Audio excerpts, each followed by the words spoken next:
Hallelujah. Shabbat Shalom. Shabbat Shalom. This is your brother Kazakya from Malachi Ministries. This particular presentation was inspired by after me viewing a renowned Israelite teacher amongst the brotherhood. I won't mention the brother's name, but there was a debate with a Christian theologian. And the title of this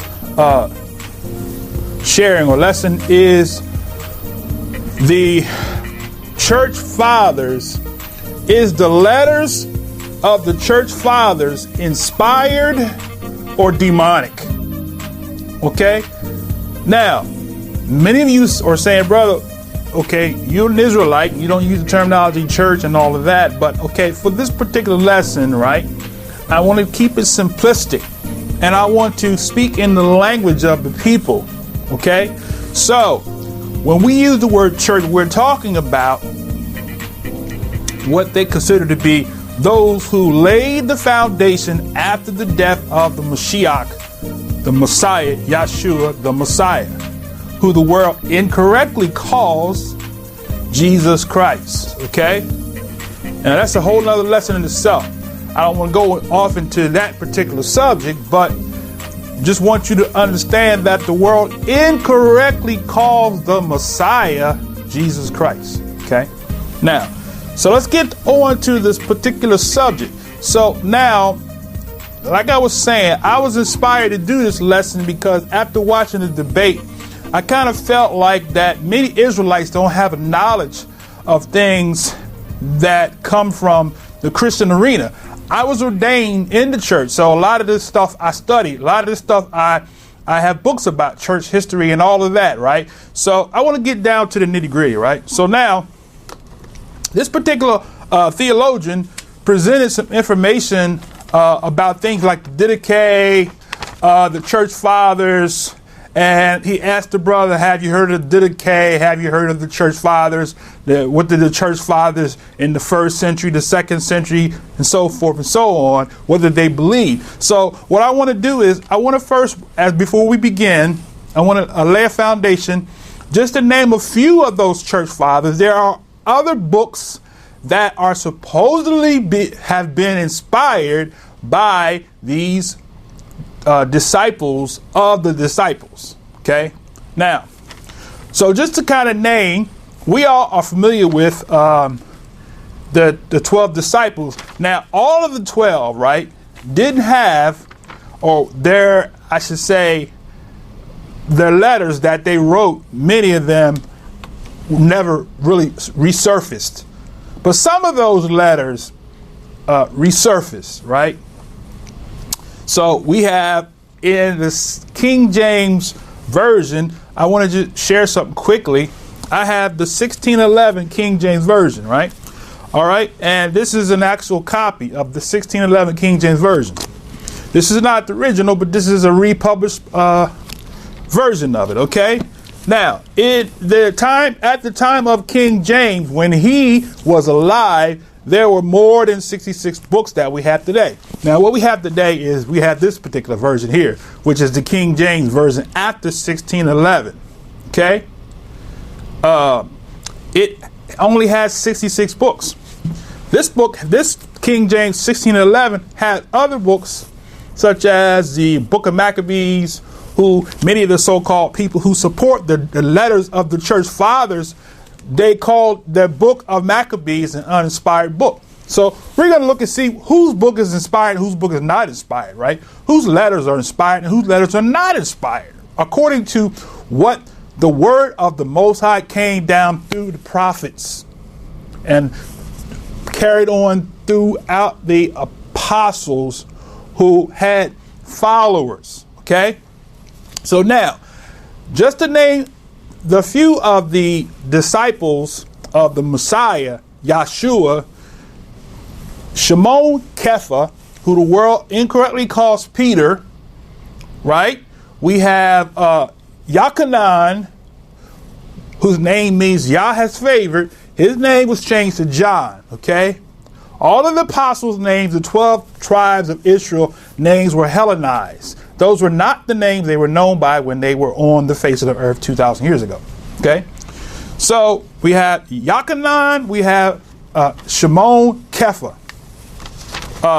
And then we have, I said Yochanan, we have, I'm going to save this one for last, okay? We have a Mark, right? And then we have Shaul, okay? So all the other brothers, one particular that's not listed as having followers was Yaakov, whose name was changed to James in the King James version, right? I wonder why. Is that a coincidence? I don't know. But his name was changed to James, okay? He's not listed, right? So now, just for the sake of it, right? Let's just do this here. I want to do, let's just kind of read. Let's go to Matthew chapter 10, just to kind of get started. I'm kind of trying to get my feet wet as we get started. But I just wanted to mention those disciples, okay? Now, there were 12 disciples, one of which betrayed the Messiah. So if we go to Matthew, Matith Yahu, okay? And chapter 10, we're going to read these 10 disciples, or the 10 apostles, or pardon me, the 12 apostles, right? Okay. So I'm looking at the book of Acts and it's throwing me off. So let's go to Matith Yahu chapter 10, as I said, and verse 2. And let's start at verse 1. And when he called unto him his 12 disciples, 12, right? He gave them power against unclean spirits to cast them out and to heal all manner of sickness and all manner of disease. So the Messiah called 12 disciples, right? The 12 is significant of the 12 tribes of Israel, the nation of Israel. So everything that comes as a result of the original people who are the original church. Let me just say this because, see, we can't have a starting church in Rome. We can't have a church starting at the day of Pentecost because the church already began, right? So let me just go with the Ruach with this one here. My goodness. Okay, I'm not going to fight it. I'm going to go with it, right?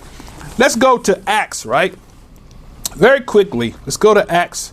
And we're going to read to you when, just briefly, now I'm not going to stay there too long. We're going to read very, very briefly. We're going to go in there in the book of Acts, and we're going to read who the church is, okay? So we don't get a misunderstanding that the church is something separate from the people of Israel, okay? Acts chapter 7, right?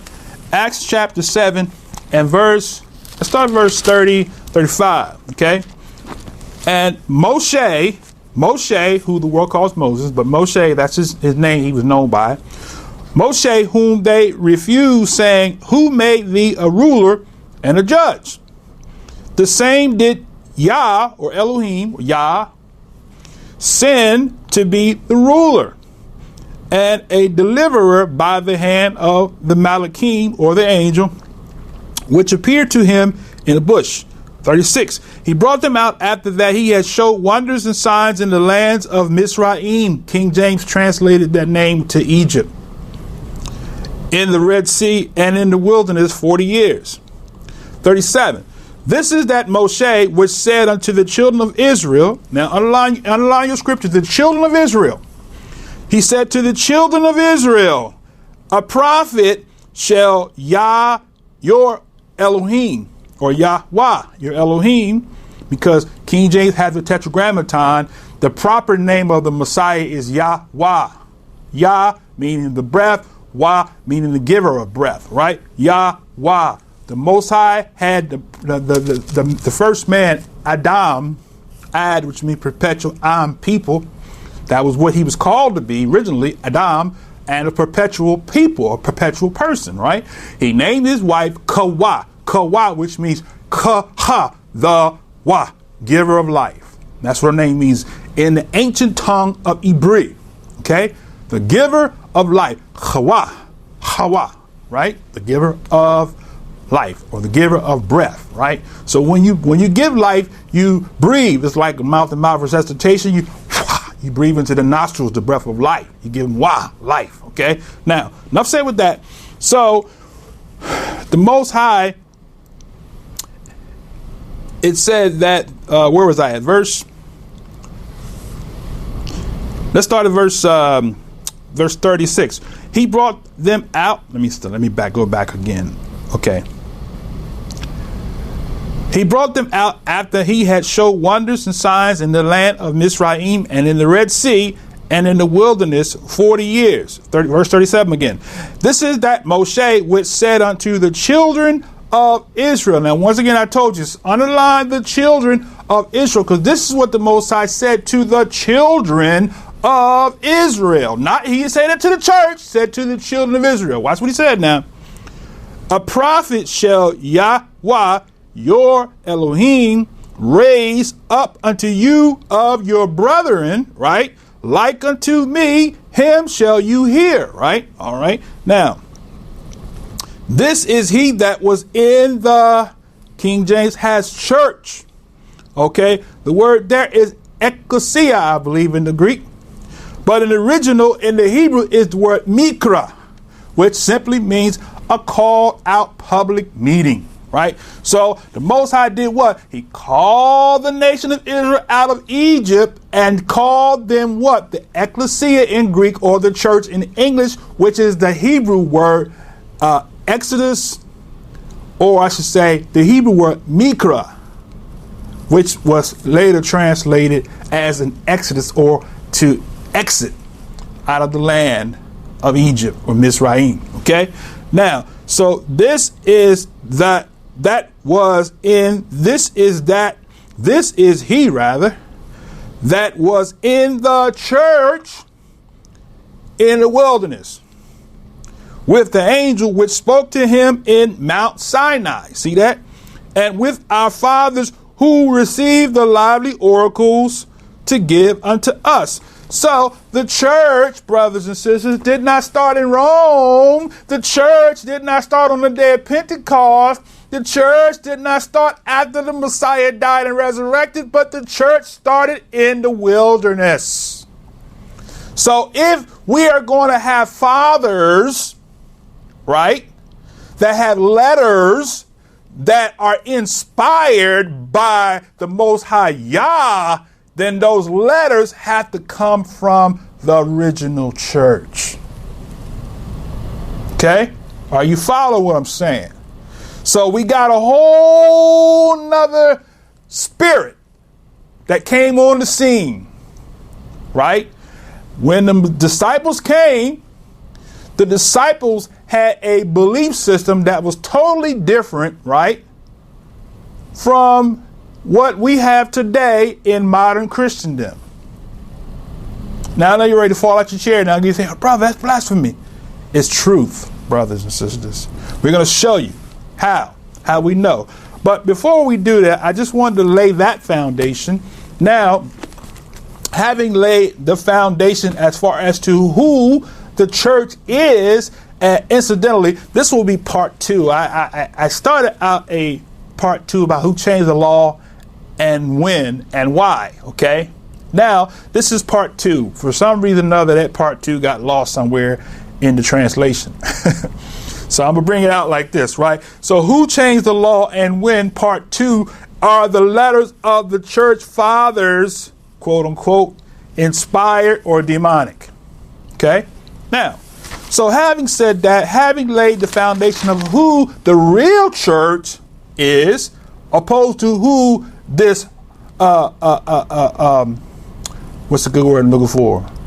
Imitation church, I should say, the imposter church is, we're going to deal with some things, right? So now, once again, as I said, having been ordained in the grand old church of God in Christ and have studied the doctrines of the church, we're going to show you that these letters that was given to the modern today church were not inspired. They were demonically influenced. Okay, I'm going to show you now.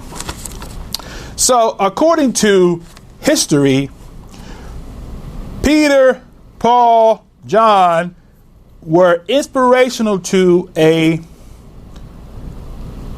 follower or a convert by the name of Clement of Rome. Okay, so then we have, this is during 100 AD or 2nd century, and so we have, or I should say the 100, whatever, 1st century, 2nd century, whatever, 100, approximately 100 AD, right? Okay. We had John Yachanan, who was instrumental, according to the historical records, of discipling Polycarp of Smyrna, right? And then Ignatius of Antioch, right? And then we have from that particular line of Polycarp, this is just to name a few, there are others, but I'm just going to kind of just lay a foundation. I'm going to read from a couple of those fathers' letters, and we're going to see if those letters are inspired or if those letters are actually demonically influenced. Okay. Justin Martyr and Irenaeus, spelled Irenaeus, right? Now, then we have, under the umbrella of Mark and Shaul, who the world calls Paul incorrectly, we have Matthias and Pantanius.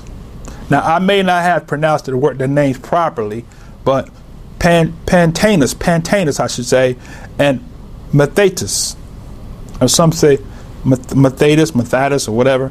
Okay, and then you have in that same line with Pantanus, you have the Clement of Alexandria, right? We had the Clement of Rome, which was first in the first 100 AD. Then we have the Clement of Alexandria, which was in 200 AD, right? Okay, and then from Clement of Alexander, we have Origen and Gregory, right? Now, and then under this same umbrella, or the same time period, I should say, we have Tertullian and Cyprian, okay? And there are others that are not listed here, but just wanted to name a few so you can understand. So when you come in contact with a theologian who starts talking about the church fathers, you will understand who he's talking about, the fathers of the Church of Rome, because they very much embrace Rome and their authority, because Rome are the ones who enforce the law. Okay, now we're going to show you before the Romans, right? Okay, I've already did part 1, and you can look at the video called "Who Changed the Law and When." That's part 1.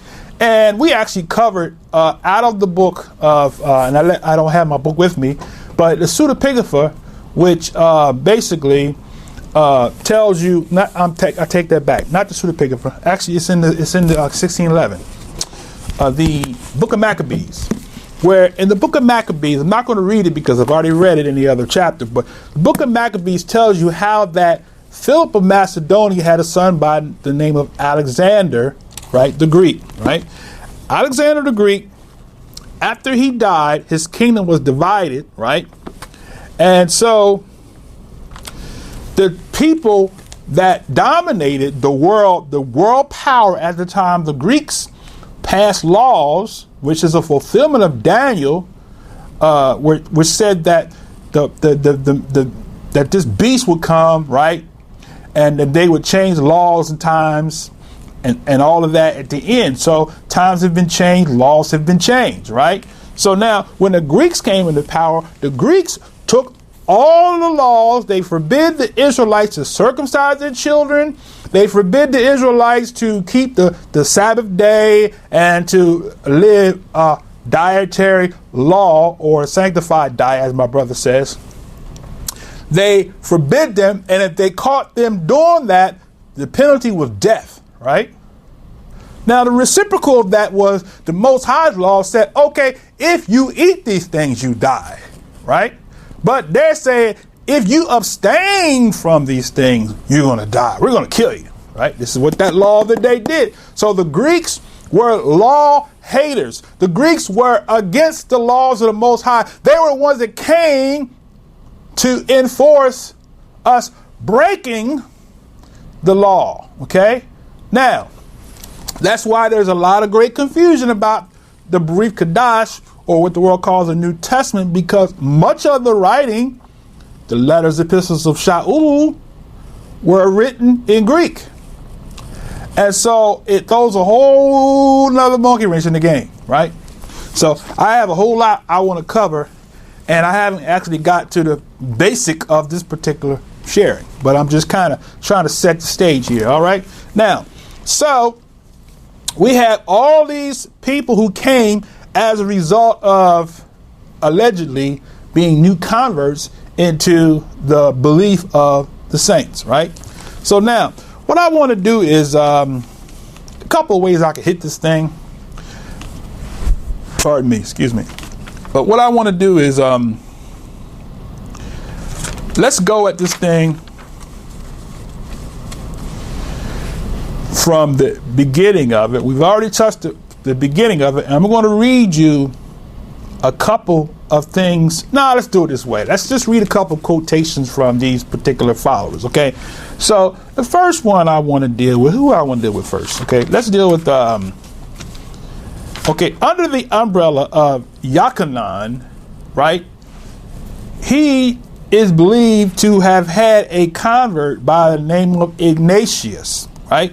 Ignatius of Antioch. Now, incidentally, those of you who don't have copies of these fathers' books, you can Google them, get them. You can go to the Amazon and pay money. You can go to the library and read them, or you can. There are many other sources on the internet where you can get free copies of these books. You don't have to buy those books. You can get them. As a matter of fact, on the eSword program, you can get many of those books. Those books are listed under the label of hold on a second. They're listed under the order of the Ante-Nicene Fathers. Ante-Nicene. I'll spell it for you. ANTE-NICENE Fathers. Anti or anti. Ante-Nicene Fathers. Right? And I guess anti is short for antiquities. I don't know. But it should be anti. Okay. But that's a whole nother lesson. Okay. So you can get there are 9 different volumes in that particular